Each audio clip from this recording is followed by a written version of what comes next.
if you can't recognize Satan, you won't know how to overcome it.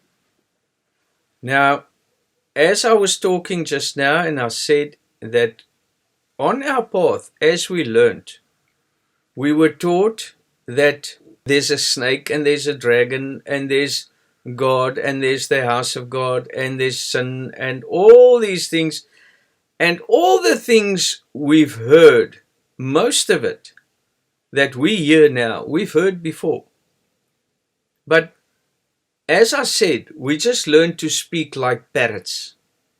And we know where something's written, we know how to answer somebody.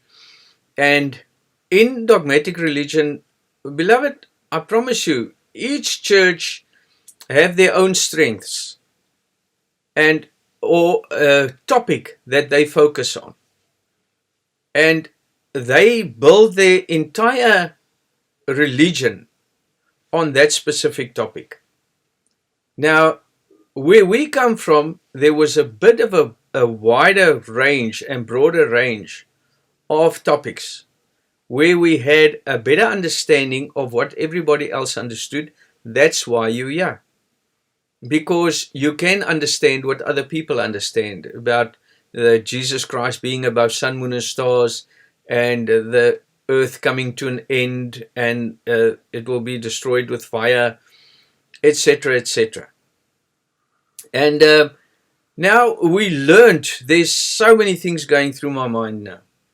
We learned about the earth is my footstool, and the sea, and we speak about the sea of nations, and the birds, and the eagle, and this, and that, and that. But, beloveds, do we really, really understand what God is teaching us? And that is why we have to understand also to control the mind. Because to understand the Bible spiritually or evangelistically isn't going to get you into the kingdom of God. The thing that stands between me and God is flesh, fleshly mind, fleshly understanding. So now we know that it's flesh. We know that it's mind. But now we learned there's so many levels of mind. Where am I actually? What level of understanding am I at? And how will I know where I am? And that's why we have to understand, because the angels moved up and down on the Jacob's ladder. So we go up and we come down until we can really see. So if we don't know how to control the mind, if we cannot analyze something specifically, we're going to miss it. Because then we're going to start fantasizing, and I'm going to say that this is what I am and this is how it works, and I can explain it to you. But everything, beloveds, is within you. Everything, the kingdom of God is within you. The kingdom of darkness is within you. Everything is within you. So, when I see something outside, when I look at it and I focus on it and I see what it is, my mind is outside. But when I look at it from inside and I see it as a play, my mind is inside. I'm looking from a point of view where I can control things.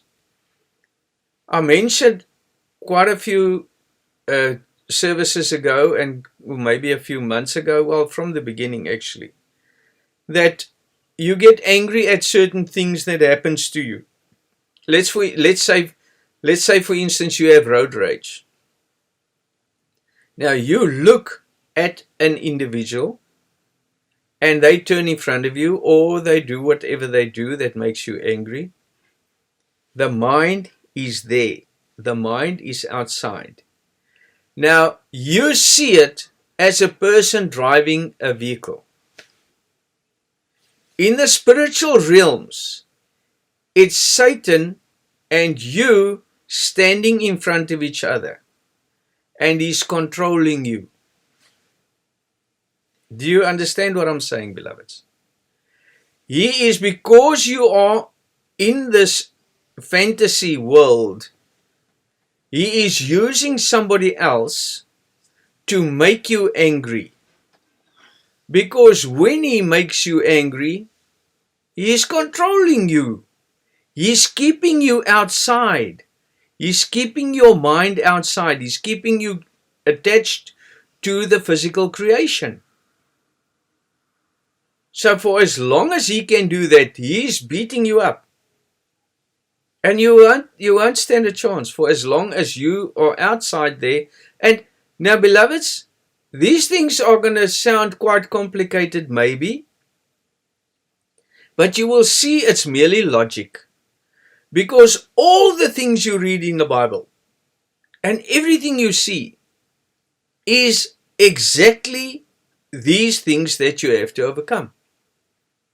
That's why if you can understand the spiritual teachings of the Bible and the banned books of the Bible and those kind of things, your mind gets so developed that when somebody tells you, but it's right in front of you, the kingdom of God is within you.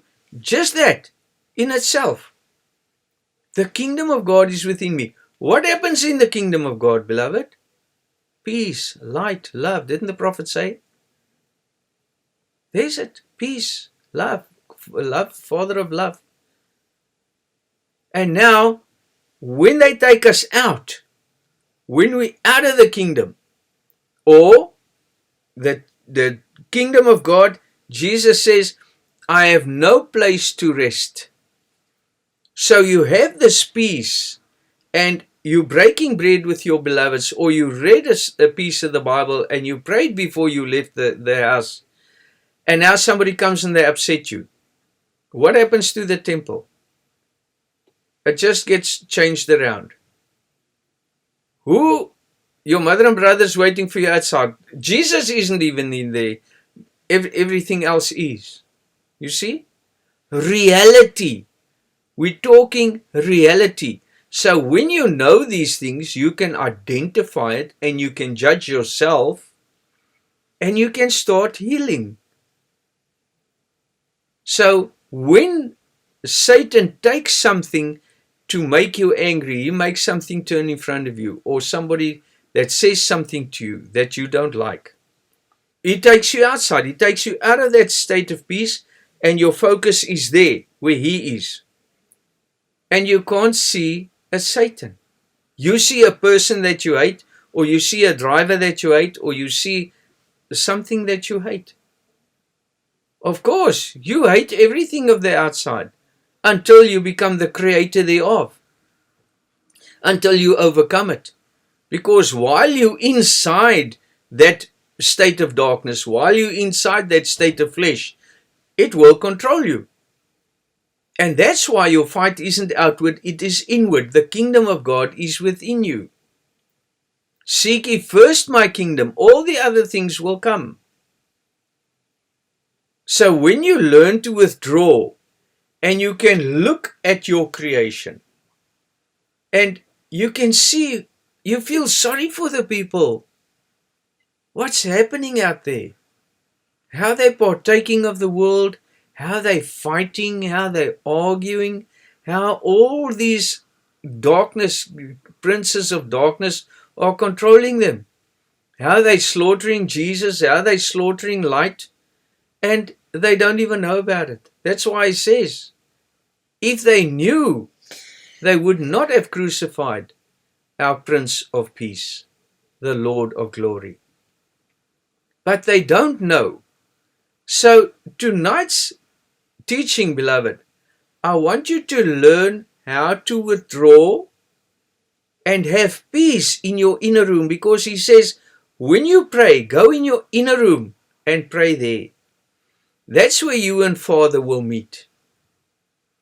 Everything you are told is stored inside your mind. Like all the other things, beloved, your mind is made up of collected memory. Now, these spiritual files, that God is giving you now to identify all these other things, that will wipe out those other things. Because what you used to see as reality is becoming an illusion. As I said in the one book, I said that when you are part of this physical creation and it is your reality, then God is an illusion to you.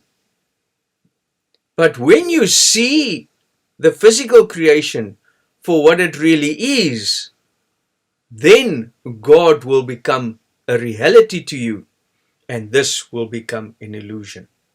Because then you will see, but this is only an illusion, because God used to be an illusion to us. Because we talk of this God and we ask how this works and how this works, it's actually just an illusion until you become the Son. Beloved, the Son knows its Father, not by word, but by deed, but by wisdom and light. So learn to withdraw yourself and identify spirits, identify the darkness. Whatever people do to make you angry, don't get angry. Say, God bless you. It's got nothing to do with you. You're not part of that illusion. When something comes to you and wants to upset you, just withdraw and sit in your inner room. That's where you belong. And that's why when you recognize God's voice, you are separated of this world. And it's not just when you're here with me. You must learn to live this. You must learn to have peace at all time. Beloved, Lucifer can come to you. Why do you think Jesus says if you don't hate your father and mother, if you don't hate your brother? This is spiritual. But let us look on the physical side as well. We have a physical world as well. So Lucifer can come through anybody in your life. And he can try and upset you. And now because it's your child or it's your wife or it's your husband or your grandma or whatever, you don't want to accept it. No, but you do this and you do that. No. Just identify the spirit and stay where you are. As I said before, when you walk past the gate and a dog is barking at you and you kick the gate, you say, shut up. You're making a noise. What do you think the dog's going to do? He's going to make it 10 times more. He's going to bark more. He's going to make a bigger noise. But if you ignore the dog and you walk past, he's just you're going to hear him bark in the background and he's going to get quiet again. Or somebody comes to you and say, he walks past you and say, yes, you stupid. And you say, who's your stupid? Who do you think you're talking to? You out. Satan's got you. Now he's got an evil spirit. Now you're supposed to have the Spirit of God. So why do you allow that Satan to take you out of your peace? If you don't listen to him, or he says that and you just keep on walking and you go on with your peace, he's going to just walk on and you're going to walk on. Or if you can't ignore it, if you're in a state where you have to answer him, then just give him something peaceful. Just say, I'm sorry, I don't want to be so stupid, or I don't want to be that. What must I do not to be? What's the reason? Why do you say that? You know. And then instead of him making your temple into a temple of darkness, you make his temple of darkness a temple of light. So that's how you control the spirits, beloved. And that's the same, again, that happened to the woman where they got the wings of the eagle, with the dragon, with the heads, with the 7 heads, and waiting for the baby to be born.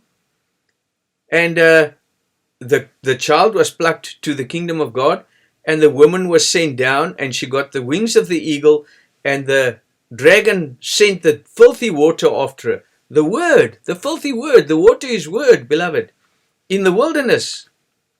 And that's Mary. So now when somebody sends that filthy water in, the earth opened and swallowed the water. In other words, it just goes in the one ear and out the other ear. You don't, that water, if you allow that water to, it can drown you. But you don't allow it. It's in the one ear, out the other ear. You hear it, but you say, why do you say that? I'm sorry, I don't want to be like that. And you mean it. Because you want to serve God within you. You want to keep that peace. You don't change that peace for anything in this world. And that is what it means to be an apostolic member of Christ. Beloved, that's what you're working towards. That peace, that love, that light.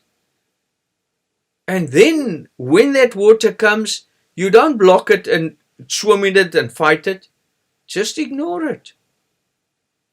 And that's why you have the wings of the eagle. And what is the eagle that the woman had? The prophet. And the prophet, you can fly because the eagle flies higher than any other bird. And it can see far into the future. That's the prophet. And that's what we are.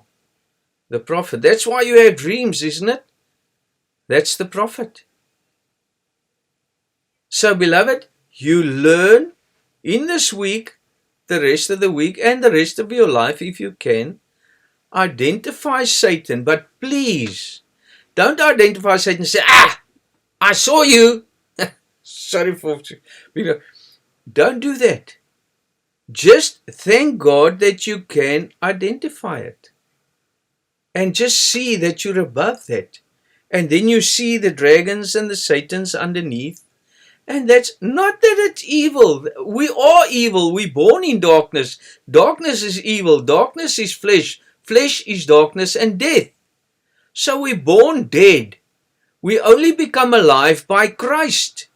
We're risen from the grave by Christ, by the path of dying. We're ascending by life. We're ascending by light. So when you identify these things, understand that you're ascending. And then when you can control it, thank Father. Because that Father now becomes you. Because Satan didn't make God. God made Satan. And when you become Father, you're looking at your creation. So don't be part of that, beloveds. Overcome it. And look at it and identify it. And don't let it control you. We've run out of time, beloveds, but we'll continue with this tomorrow. Thank you very much, and God bless all of you.